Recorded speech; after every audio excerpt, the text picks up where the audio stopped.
ijambo ryawe Mana niryo rituyobora.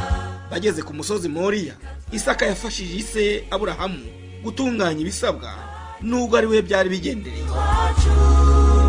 Kandi uyoborwa naryo ntabwo azarindagira. Ni umwanya w'ijambo ry'Imana kuri radiyo Ijwi ry'Ibyiringiro.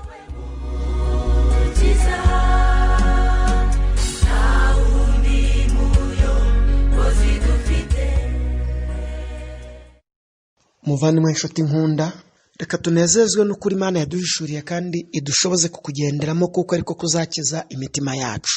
Uri kumwe na mwene so Munyazirinda Juvenal muri byigisho by'amavuna bifite insanganyamatsiko rusange ivuga ati tubwire ibyo bizaba ryari.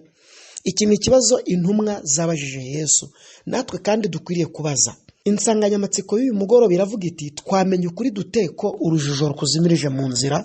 Nyemerera duhurire mu gitabo cy'umuhanuzi Yeremiya igice cya 6 umurongo wa 16 n'uwa 17 handitswe ngo Uwiteka avuga ati nimuhagarare mu nzira murebe kandi mubaririze inzira za kera, aho inzira nziza iri aba ariyo munyuramo, niho muzabona uburuhukiro mu mitima yanyu. Ariko barahakana bati ntituzayinyuramo, kandi nabashyizeho n'abarinzi nimutegera amatwi ijwi ry'impanda, ariko barahakana bati ntituzayatega. Itegeko ry'Imana riravuga riti nimuhagarare, kandi aho muri buhagarare ni mu nzira. Mugabane wa 2 murebe, fata Bibiliya, soma, genzura, menya.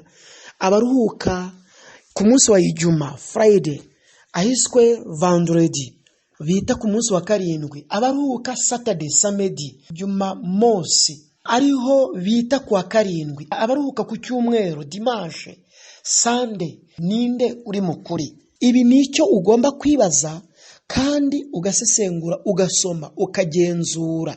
Ibyanditswe biravuga ngo aho inzira nziza iri aba ariyo munyuramo. Ntabwo Imana ivuga ngo mukomeze mube mu nzira iyobye, iravuga ngo musohoke muve mu nzira ipfuye, munyure mu nzira nziza, niho muzabona uburuhukiro mu mitima yanyu. Nyamara ntube nk'ababandi ijuru rivuga ngo ariko barahakana bati ntituzayatega.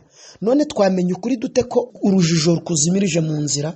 Ku murongo wa 17 Imana iti nabashyiriyeho n'abarinzi nimutegera amatwi ijwi ry'impanda, ariko barahakana bati ntituzayatega.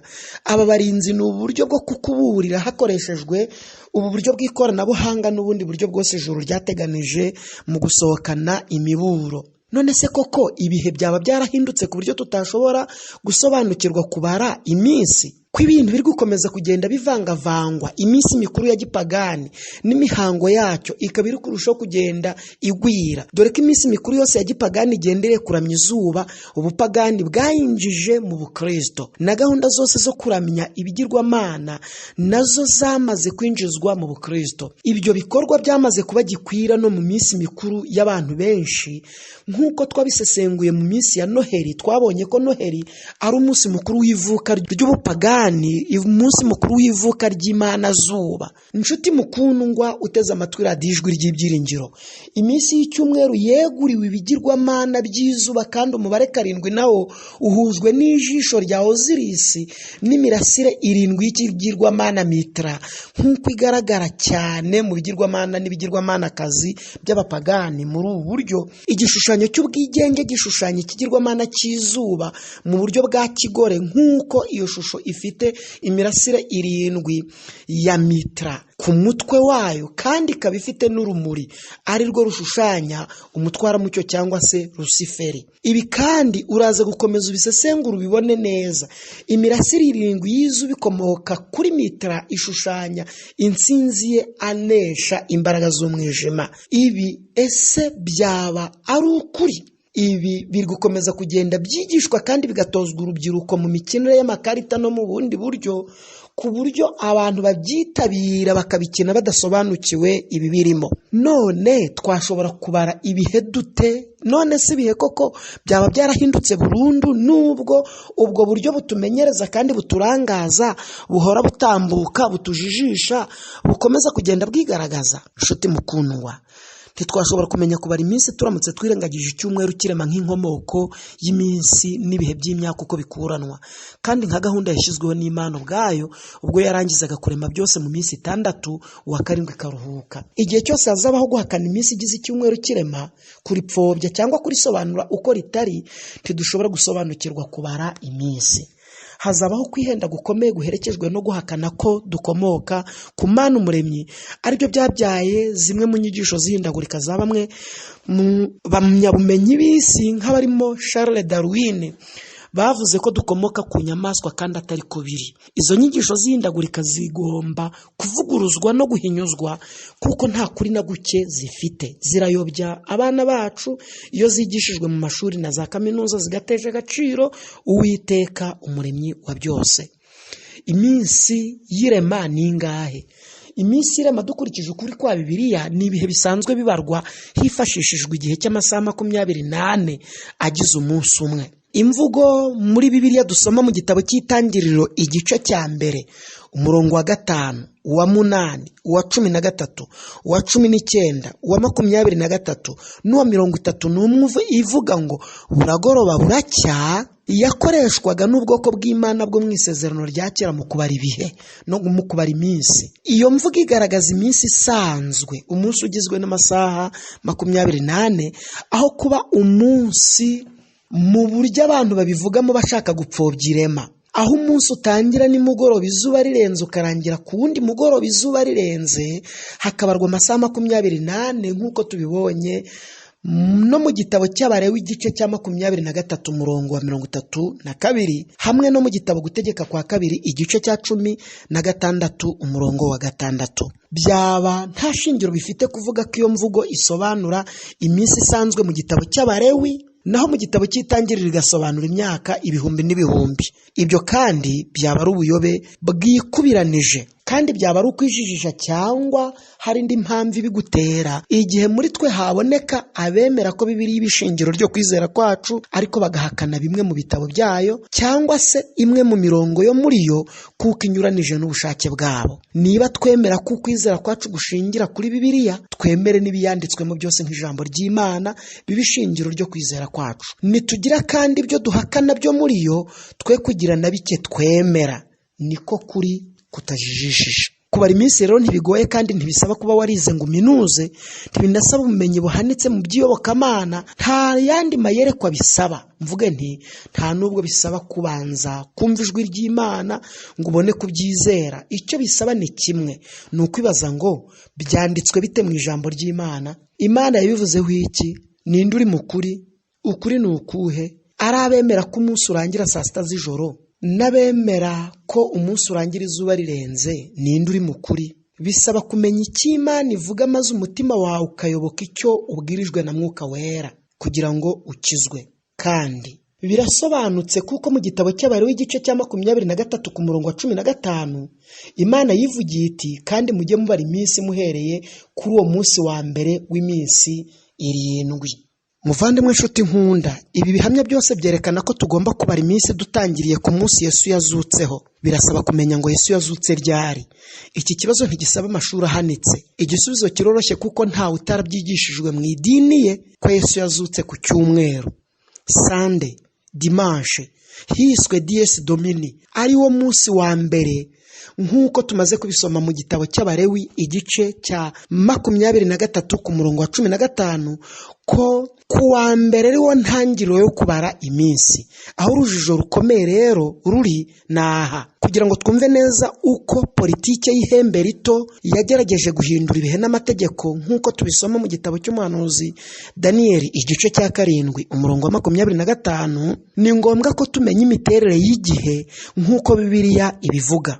Dore uko tugomba kubara iminsi. Twabonye ko mu Balewi 23 umurongo wa 15 handitswe ngo tubare iminsi dutangiriye ku cyumweru. Umwami Imana umenyera iherezo mu Itangiriro yarazi neza ko Antikristo azaza yitwaje iyobokamana agateza urujijo mu batuye isi, bigatuma badasobanukirwa kubara ibihe, bituma ategeka ati, kandi mujye mubara iminsi muhereye kuri uwo munsi wa mbere w'isabato. Abalewi 23 umurongo wa 15. Aho dutangirira tubara iminsi rero hamaze kumenyekana nta rujijo rurimo. Aho bise ku cyumweru Bibiliya itubwira ko ariho kuwa mbere. Aho bise kuwa mbere, mfasha tubibare neza ariko nawe bibarire ku ntoki zawe. Aho bise kuwa mbere lundi, Monday, Jumatatu, Bibiliya itubwira ko ariho kuwa kabiri.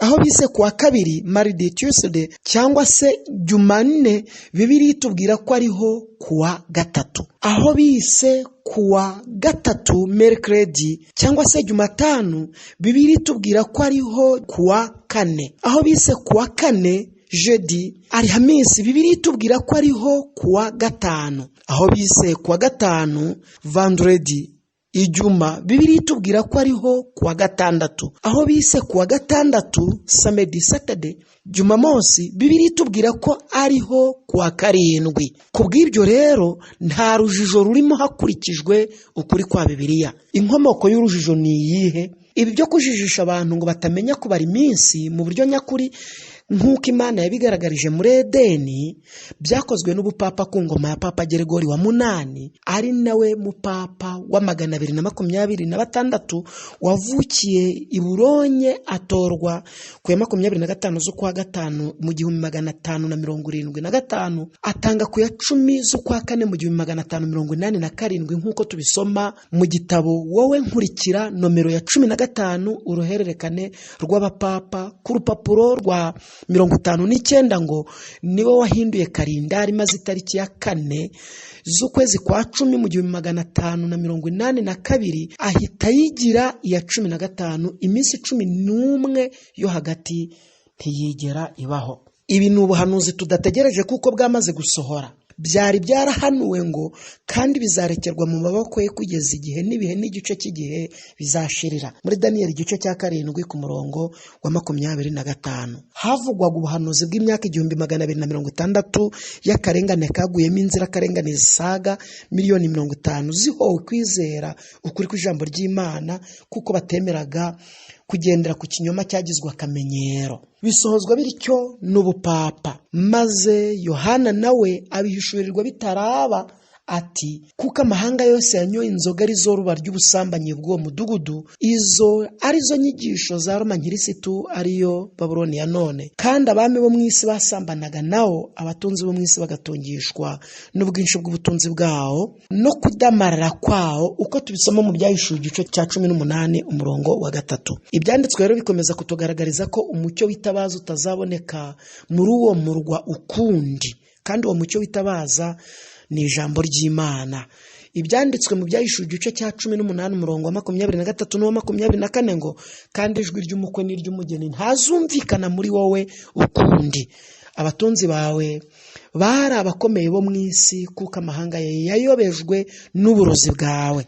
Ijwi ry'umukwe n'iry'umugeni rero namwe murabyumva neza, sinzi niba ubyumva neza, bitega amatwi kandi bisobanukirwe neza. Umugeni wa Kristo ntabwo azakomeza kumvikanisha imiburo i Babuloni, oya. N'ijwi rya Kristo ari we mukwe ntirizumvikanira i Babuloni, oya. Ni uguhamagara umwe hakurikijwe umuburo wanditswe mu byahishuwe igice cya 18 umurongo wa 4 n'uwa 5. Inyigisho rero za Babuloni zagereranyijwe n'uburozi bwica. Amahanga yose yayobeye mu binyoma byayo byica imitima yabo. Amadini yose yayobejwe n'ibyo binyoma bya Babuloni bigereranywa n'uburozi bwica imitima yabo, bigaragazwa no kutisomera kugira ngo bamenye aho ukuri kuri. Fata Bibiliya yawe tugendane. Aha niho iminsi igize ukwezi yatangiye kuba 28, 29, 30 na 31, mu gihe ukwezi kwari kugizwe n'iminsi 30 gusa. Mu gihe Imana muri Katanga ka mbere yagennye ko ukwezi kuzagira iminsi 30 gusa, aha iminsi imaze guhinduka nibwo yabaye 30, 31, 28, 29. Icyakurikiyeho ni ugutangaza ku mugaragaro ko umunsi urangira mu gicuku ugatangira mu gicuku, mu gihe Imana yo yagennye ko umunsi urangira izuba rirenze ugatangira izuba rirenze, nk'uko twabibonye mu Balewi igice cya 23 umurongo wa 32 no mu gitabo cyo gutegeka kwa kabiri igice cya 16 umurongo wa 6, kandi tukabibona neza no mu gitabo cy'Itangiriro igice cya mbere umurongo wa 5, uwa 8, uwa 13, uwa 19, uwa 23 n'uwa 31 handitswe ngo buragoroba buracya. buragoroba buracya rero. Ibyo byose byazaga ari ikimenyetso kiranga intangiriro n'umusozo w'umunsi. Imana imenyera iherezo mu itangiriro yari izi ko hazabaho ubuyobozi buzitwaza idini bugahindura ibihe n'amategeko bigatozwa abatuye isi bose, maze ibihishurira Yohana mu byahishuye igice cya 13 ku murongo wa 18 iti umubare w'iyo nyamaswa uhwanye n'umubare w'izina ry'umuntu. Aya ni amarenga mvugo shusho, ni amarenga gihanuzi arengurira ubuhanuzi ku bupapa bwavuguruje Imana ku mugaragaro, maze bisohoza ubuhanuzi bwari bwarahanuwe imyaka amagana yari ishize kera bwo guhindura ibihe n'amategeko nk'uko twamaze kubibona. Muvandimwe inshuti nkunda, byanditswe mu gitabo cy'umuhanuzi Daniel igice cya 8 ku murongo wa 12 ngo iby'ukuri ribijugunya hasi rikajya ribasha ibyo rigambiriye. Nk'uko Daniyeli rero yari yarabyeretswe ibizaranga antikristo byari ibyo. Ese uburyo bwo kubara ibihe bwaba bwarahindutse koko ku buryo ab'iki gihe batamenya uko ibyo bihe bibarwa? Igisubizo ni oya. Abahanga mu by'isanzure n'ubumenyi bw'isi babivuzeho iki? Uwitwa Dr. W. Campbell yaranditse ati icyumweru cy'iminsi 7 cyahoze gikoreshwa kuva mu gihe cya Mose. Nta mpamvu rero dufite yo gutekereza ko habayeho guhinduka ku rukurikirane rw'ibyumweru n'iminsi kuva icyo gihe kugeza ubu. Yabyanditse mu gitabo cye yise Your Amazing Calendar ku rupapuro rwa 6 n'urwa 7. Igitabo cyasohokeye i Toronto mu 1972. Ibyo uyu munyabwenge yavuze biduhamiriza ko Imana yakoresheje abantu b'ingeri zose kugira ngo ukuri kwayo kutazimangatana. Yakomeje guhamya ukuri agira ati igihe gishobora gukurikiranwa kuri buri segonda hakurikijwe aho inyenyeri zihagaze. Nandikiye i Pentagon i Washington DC mu cyicaro cya astronomy, nza kwakira ubutumwa bumbwira ko hakurikijwe aho inyenyeri zihagaze ku igihe cyose cyakurikiranwe kuva mu mwaka wa 500 mbere y'ivuka rya Yesu. Uwo ni Dr. W. Campbell mu gitabo cye yise Your Amazing Calendar ku rupapuro rwa 6 n'urwa 7 nk'uko namaze kubigusobanurira. Kubw'ibyo rero imuri zo mu kirere zashyiriweho kuturangira ibihe n'iminsi ndetse n'urukurikirane rwazo, kuko arizo zamaze gushyirwaho nk'izigomba kugena ibihe by'irangira ry'umunsi. Muvandimwe, Dr. G.B. Dimbrady ukora mu kigo The British Chronological and Astronomical Association wabaye wa mbere mu bakurikirana ibikorwa uko bikurikirana hakurikijwe igihe byabereye. Nyuma y'igihe kirekire akora imibare yaje kugera kuri uyu mwanzuro ukomeye ati bibaye ko abantu bakwibagirwa gukurikirana ibyumweru n'umurongo w'igihe ukibagirana, bigashoboka ko umuntu yakwibagirwa umunsi agezeho, ashobora kumenya hakurikijwe igihe imibumbe yagiye inyuranamo cyangwa igihe ubwira kabiri bw'izuba n'ukwezi bwabereye. Iyo minara y'imirinzi, izo muri zo mu kirere, izuba, ukwezi n'inyenyeri, iyo minara y'imirinzi iba mu kirere yubahiriza iminsi 7 y'icyumweru ku buryo n'uwaminuje mu bya siyansi ashobora kubara bikagwamo neza muri iyo minsi 7 nk'uko bigaragazwa n'ibyanditswe byera. Ibi bikaba byarakuwe mu gitabo cyitwa All Past Time ku rupapuro rwa 10 cyanditswe na Dr. Campbell. Dr. Campbell umuyobozi w'ikigo The Rico Observatory in Mount Hamilton, California, yaravuze ati icyumweru cy'iminsi 7 cyahoze gikoreshwa kuva mu gihe cya Mose. Nta mpamvu rero dufite yo gutekereza ko haba harabayeho guhinduka mu rukurikirane rw'ibyumweru n'iminsi kuva icyo gihe kugeza ubu. Ibyo byanditswe muri cya gitabo cyanditswe na Dr. Campbell mu gitabo cye yise Your Amazing Calendar ku rupapuro rwa 6 n'urwa 7. Biratangaje kuvuga nk'uko Dr. Hare yavuze ubwo yavugaga iby'uwindeba kure yitiriwe Paloma cyangwa se Paloma telescope, yavuze avuga uko kuri kumwe mu magambo 5 akomeye. Yavuze ati no time has been lost. mu yandi magambo mu kinyarwanda bisobanuye ngo nta gihe cyatakaye, no time has been lost, nta gihe cyatakaye. Hakurikijwe ibyo abahanga mu by'ubumenyi bw'ikirere bavuga, bahuza na Bibiliya ko nta gihe kigeze gitakara, ndetse ko ibihe bitigeze bihinduka ku buryo wihannye atashobora kubibara, kuko wihaye guhindura ibihe atashoboye guhindura gahunda y'uburyo Imana yari yarateganije kera ko ibihe bizabarwamo, ari byo ibiva bitatu, izuba, ukwezi n'inyenyeri, uko tubibona mu Itangiriro igice cya mbere umurongo wa 14 kugeza ku wa 19. Ntiyashoboye kubuza izuba n'ukwezi gukurikirana gahunda Imana yabigeneye, kandi Imana yavuze ko ari byo abantu bagomba kureberaho iby'ibihe, iminsi n'imyaka uko bisimburana. Icyo ubupapa bwakoze rero ni uguteza urujijo mu mazina bise iminsi, bitera imbaga nyamwinshi kuyoba. Umwanditsi umwe yaranditse ati, intambuka isi yacu inyererana izenguruka mu kirere cy'izuba niyo dukomoraho kubara ibihembwe n'imyaka. Intambuka isi y'iburungushurana niyo igena uruhererekane rw'ijoro n'amanywa. Muri izo ngendo zombi niho hakomoka kubisikana kw'ibihe.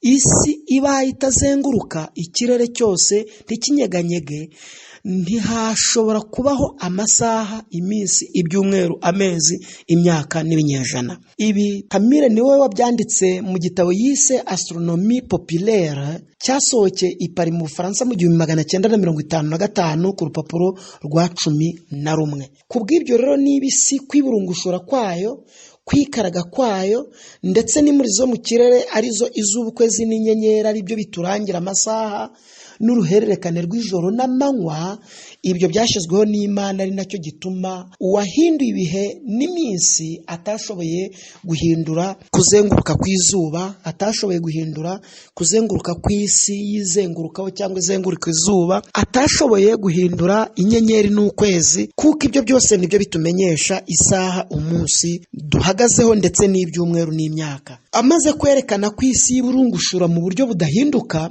umuhanga mu by'ubumenyi bw'ikirere Paul Kuderik yaranditse ati, isi rero niyo saha kavukire ya kimuntu mu buryo bw'ibanze. Ibi yabyanditse mu gitabo Le Calendrier Presse Universitaire de France, cyasohokeye i Paris ku rupapuro rwa 12, cyasohotse mu 1972. Imana niyo yashyizeho uyu mubumbe w'igihe witwa icyumweru, kigizwe n'iminsi 7, iminsi 6 y'imirimo n'undi umwe w'ikiruhuko.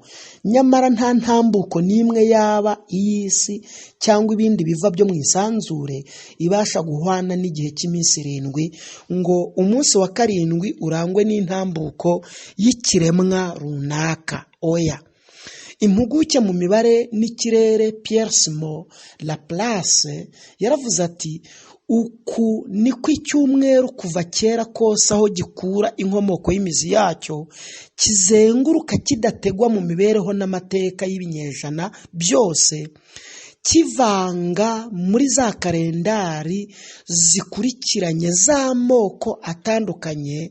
Bigaragara cyane yuko usanga icyumweru ari kimwe ku isi yose, haba ku byerekeye isano y'uko iminsi yitwa bigenwe mu buryo bwa kera bw'ubumenyi bw'ikirere, haba hakurikijwe ikigereranyo cy'iminsi ku gihe kimwe cy'ahantu hatari hamwe. Ahari icyumweru cyaba ari cyo rwibutso rwubatse rumaze igihe kuruta ibindi, kandi rutagira amakemwa mu mateka y'ubumenyi bw'abantu. Ibi yabyanditse mu gitabo yise Exposition du système du monde, cyasohokeye i Paris mu 1836, igika cya mbere ku rupapuro rwa 35. Shuti mukundwa rero, uko icyumweru kibara, uko icyumweru gihindagurika, ndavuga uko iminsi umwuvaho hajyaho undi, gutyo kugera ku munsi wa 7 akongera agatangira ku wa mbere, hakoreshwa ururimi rw'igiswahili, hakoreshwa ururimi rw'igifaransa, hakoreshwa systeme y'icyongereza, uzasanga icyumweru kigizwe n'iminsi 7 mu buryo budahinduka, nk'ikimenyetso cy'Imana umuremyi kidahinduka mu biganza byayo. Ubwo Dr. Frank Dizo yavugaga ku mishinga myinshi mu mahuriro mpuzamahanga yagiye akorwa mu kugorora indangaminsi. Yagaragaje ko nta kantu na gato kigeze gakorwa kajyanye no guhindura uko iminsi 7 y'icyumweru ikurikirana. Ibi yabyanditse mu gitabo cye yise Astronome Royal de Grande Bretagne, cyasohokeye i Londres ku itariki ya 4 z'ukwezi kwa gatatu mu 1932. Izuba rirakurikirana urugendo rwaryo ritica itegeko ryahawe. Ukwezi n'inyenyeri ntibyigeze bihindura imigendere ryahawe. Ibi birahagije kuturangira urukurikirane rw'ibihe. Imana tuyigirira icyizere ntishobora kwemera ko urujijo rukomeza kubaho burundu. Calendrier cyangwa se ingengaminsi yitiriwe Geregori isi yose igenderaho muri iyi minsi n'ibihugu byose ntiyigeze ibusanya n'urukurikirane rw'iminsi igize icyumweru. Nubwo hari iminsi bakuyemo ariko ntiyigeze ibusanya n'urukurikirane rw'iminsi igize icyumweru. Ibyumweru uzabisangamo. Umuntu wese uriho muri iki kinyejana cya 21 ashobora kumenya rwose nta nkomyi by'umunsi wa 7 uwo ariwo, agakomeza isabato ya Bibiliya nta nkomyi atijijishije, kuko byanditswe ngo namwe muzamenya ukuri kandi ukuri niko kuzababatura. Byanditswe muri Yohana igice cya 8 umurongo wa 32. Nutijijisha uzasanga icyumweru kigizwe n'iminsi 7 kandi ukwezi kugizwe n'ibyumweru 4, nibiba byinshi bizaba 5, ariko icyumweru kizahora kigarukwaho n'iminsi 7. Uburyo uzabibaramo byose icyumweru ntikizahinduka, kandi umunsi wa 7 uzawumenya nk'uko twabibonye, kuko tuwubara dutangiriye kuwa mbere w'iminsi 7 ariho Sunday. Noneho rero wibuke ko Kiliziya Gatolika yemera ko icyumweru, dimanche, Sunday, ikiruhuko cy'uwo munsi ari ikimenyetso cy'ububasha bwayo, nk'uko tubisoma mu kinyamakuru cyitwa The Catholic Press. Kiliziya Gatolika yari ivugiye iti icyumweru ni igihangano cya Kiliziya Gatolika ubwayo. Ishyirwaho ryacyo rishobora gusobanurwa gusa n'amahame y'idini Gatolika. Uhereye mu itangiro ry'ibyanditswe byera ukageza ku musozo wabyo, nta murongo n'umwe utanga uburenganzira bwo guhindura umunsi ngaruka cyumweru wo gusengwaho, uwuvana ku munsi wa 7 Saturday Samedi, uwushyira ku munsi wa mbere Sunday Dimanche. Muri gatigisimu yasohotse mu 1952 urupapuro rw'126 kugeza kuri 282 handitswe ngo iminsi ya Mungu ni umunsi w'icyumweru. Mu itegeko rya 3 ya Mungu twasobanuye uko Kiliziya yakuyeho umunsi wa Sabato n'impamvu zo gutora umunsi w'icyumweru, nk'uko tubibonye hari haruguru ko ari ikimenyetso cyabo bwite. Iyo ni gatigisimu ya Kiliziya Gatolika ku rupapuro rw'126 kugeza ku rwa 282. Gatigisimu yasohotse mu 1852. Bimaze kuvugwa neza ko ari Kiliziya Gatolika ibisobanura. Kuvuguruza Imana bakarwanya kashe yayo bagashyiraho kashe yabo bwite ni umwuka wa Antikristo wo mwumvise ko azaza, uko byanditswe mu rwandiko rwa mbere rwa Yohana igice cya 4 umurongo wa 3. Ubutware bwa Antikristo rero bwaje ryari kandi bwaturutse hehe? Aka gahembe gato aribwo bupapa, mu mugambi mugari wo gusohoza ubuhanuzi bwo kurwanya ukuri, kazamutse kavuye mu nyamaswa ya 4 tubona muri Daniel igice cya 7 umurongo wa 7 kugeza ku wa 8, nkuko byanditswe ngo hanyuma y'ibyo nitegereje mu byo neretswe nijoro mbona inyamaswa ya 4 iteye ubwoba y'inyamaboko n'imbaraga byinshi cyane. Yari ifite imikaka minini y'ibyuma, iconjomera ibintu irabimenagura, ibisiga bisiribangisha amajanja yayo, ariko yari ifite itandukaniro n'izindi nyamaswa zose zayibanjirije, kandi yari ifite amahembe 10. Nitegereje ayo mahembe mbona muri yo hameze irindi hembe ritoya, imbere yaryo hakurwa amahembe 3 mu yari asanzwe, kandi kuri iryo hembe mbonaho amaso asa n'ay'umuntu n'akanwa kavuga ibikomeye. Daniel igice cya 7 umurongo wa 7 kugeza ku wa 9. Umunyamateka Eckhard yaravuze ati igihe ingoma ya Roma yasambukaga umwanya wayo ukigabanywa n'ubwami bubi bwitwaraga kinyeshyamba,